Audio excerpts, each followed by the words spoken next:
Hello and welcome back to the Science Behind That podcast. I am your host, Atticus Hamilton, and for all of you new listeners out there, the Science Behind That is a show where we take a deep dive into the obscure science of everyday life. Into the science of everything from physics to engineering, and biology to zoology, and psychology to anatomy, we take a deep dive. So without further ado, welcome to today's episode of the Science Behind That podcast. So today's episode of the Science Behind That is about shock absorbers. Now, first, I think before we dive into this episode, I just kind of want to explain myself, really, and explain where I came up with the idea for this episode. So last weekend, I was hiking in the Mosquito Mountain Range, kind of by Leadville, Colorado. I think for all of you Coloradoans out there, I think you guys know exactly where that is. If you're not sure where that is, it's in the southwestern quadrant of Colorado, kind of. It's not in the far south corner, but it's like right above the Telluride area-ish. Anyway, so it's a 3-hour drive to get down there, and I didn't realize that 45 minutes out of those 3 hours were down this 10-mile road, which is basically like Archangel Road in Alaska. And for those of you who've never been to Alaska, Archangel Road is this dirt road in the middle of nowhere, north of Anchorage, east-ish of Eagle River, and it's all dirt. There are big rocks everywhere, and it goes on for a couple miles, for like 5 miles or so, I think, but it's an equally terrible road. It's actually a little worse. There were big boulders in the middle of the road, there were trees knocked over, logs here and there, and so I don't drive an off-roading car. I drive a Honda CR-V, and so I was driving down this terrible road at like, between 12 and 19 miles an hour. And just all of a sudden, it's like 5 in the morning, right? So it's pretty dark still. So all of a sudden, this Jeep Wrangler shoots past me on my left-hand side. He easily was going 50 miles an hour. And I'm watching this Jeep go down the road at that speed. And the cabin of the Jeep is not moving at all, really. It's only the tires and the suspension system that's moving, right? And so I kind of asked myself, geez, how good are this guy's shocks that he can drive down this road at 50 miles an hour and, not have his entire vehicle fall to pieces? So anyway, that's where, I guess the inspiration for today's episode of the science behind that came from. So let's jump right into it. So first things first, there are two different types of shock absorbers out there. There's monotube shock absorbers, and then there's twin tube shock absorbers.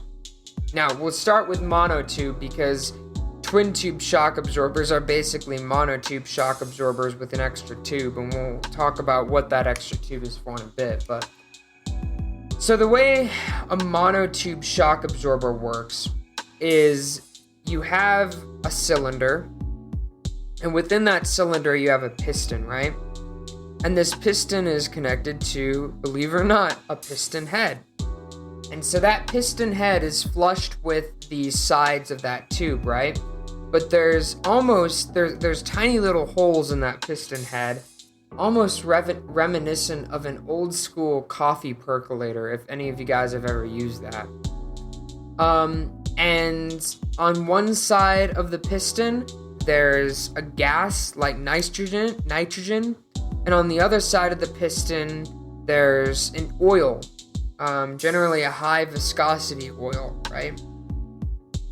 And so additionally, there's a spring on the outside of that shock absorber, right? And what that spring is for is that spring basically serves as a device to keep the rigidity of the shock absorber and return that shock absorber to neutral position once that wheel hits stable road. So how does this work? Well, the shock absorber is connected to your suspension system and the tire, right? And so if you're in, Jeep Wrangler, man, and you're driving down this, terrible road, and you drive over a log, your tire will go up, but the weight of the car will want to go down. And so when that happens, the piston pushes through that nitrogen gas and oil, and the oil is extruded through those tiny little holes to the top.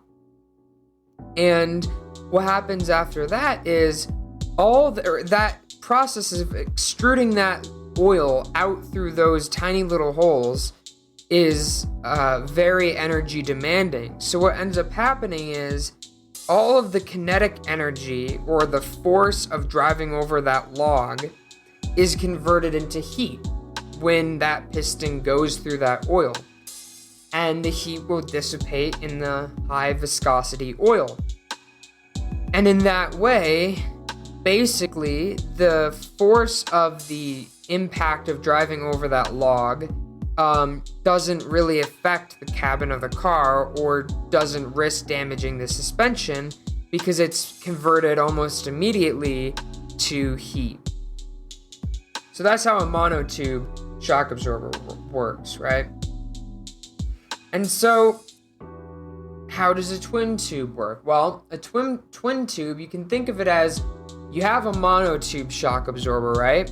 And then you have another tube fused onto it. Now, what is within that other tube?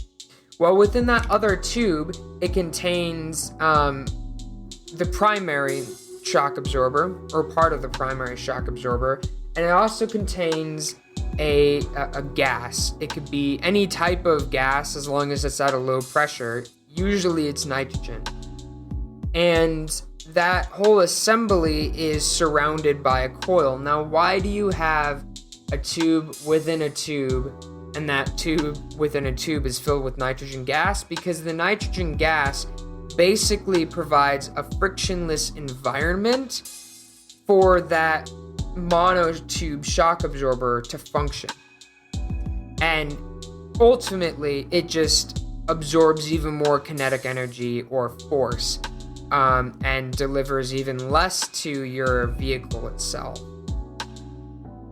So ultimately, that's how shock absorbers work. And so I think the natural question then to follow that up by is, well, why is, for example, my Honda CR-V not fit to drive down that demon of a road, but that dude's Jeep Wrangler is? And all of that just gets down to the planned function and design of your shock absorber. Every vehicle generally has shock absorbers, but not every vehicle can do the same thing with their shock absorbers. And so, a vehicle like a Ford EcoSport, that is only really designed to go back and forth on highway, their shock absorbers would not be able to absorb enough kinetic energy from going off-roading to prevent damage to the suspension. And that's all it gets down to, is each shock absorber for a different task will be able to convert a different amount of kinetic energy into heat. And based on what amount of kinetic energy they can convert into heat, or what amount of force they can alleviate from driving over a log, that determines what those shock absorbers and what that vehicle is able to drive on. So that's basically it. That's the basics of how shock absorbers work, and why certain vehicles are better suited for, different environments. So I hope you enjoyed today's episode. If you did, make sure to download it or leave a like or comment or whatnot. if you have any suggestions for the show, don't be afraid to send me an email at thesciencebt@gmail.com. If you have any questions about the show, you can also send me an email there as well, and I'll try and do my best. And if I like the direction your suggestion is going for the show, I'll definitely do an episode about it. So thank you guys again very much for listening, and enjoy your Monday or your Friday morning, everybody. And as always, remember, stand up and question everything, and I'll see you in the next one.